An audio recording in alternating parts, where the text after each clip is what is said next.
Hello everyone, সবাই কেমন আছেন? আশা করি ভালো আছেন। অনেক দিন হয়েছে আমরা নতুন কোনো কিছু নিয়ে আপনাদের সামনে আসতেছি না, কারণ পরিস্থিতিটা এরকম, একটা না একটা কিছু দিয়ে আমাদের বাধাগ্রস্ত হতে হচ্ছে। অ্যাকচুয়ালি আমাদের ঘরে ছোটো একটা বেবি আছে, যার জন্য আমরা কোনো ভিডিও বানাতে পারছি না, আপলোড করতে পারছি না। ওকে নিয়ে আমরা সারাক্ষণ ব্যস্ত থাকি। অতি শীঘ্রই ওকে প্রকাশ্যে আমরা আনছি, তার জন্য আমরা ভিডিও দিতে পারছি না। কিন্তু আজকে হঠাৎ করে মনে হলো কিছু শেয়ার করার জন্য।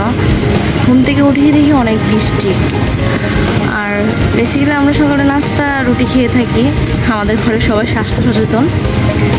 আজকে হঠাৎ করে আমার শাশুড়িমা বলতেছে যে অনেক বৃষ্টি হচ্ছে,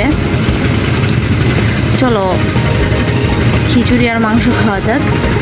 তো আজকে সকালে ঘুম থেকে উঠেই আমরা এক চুলো খিচুড়ি আর এক চুলো মাংস কষিয়ে দিয়েছি। আপনাকে এটাই দেখাবো যে আমাদের খিচুড়িটা কেমন হয়েছে। হাঁসের মাংস, ওয়াও, সাথে বোনা খিচুড়ি, গরম গরম ধোয়া উঠছে, বাইরে অনেক বৃষ্টি হচ্ছে, খেতে যা লাগবে, ও ভেবেই কেমন লাগছে।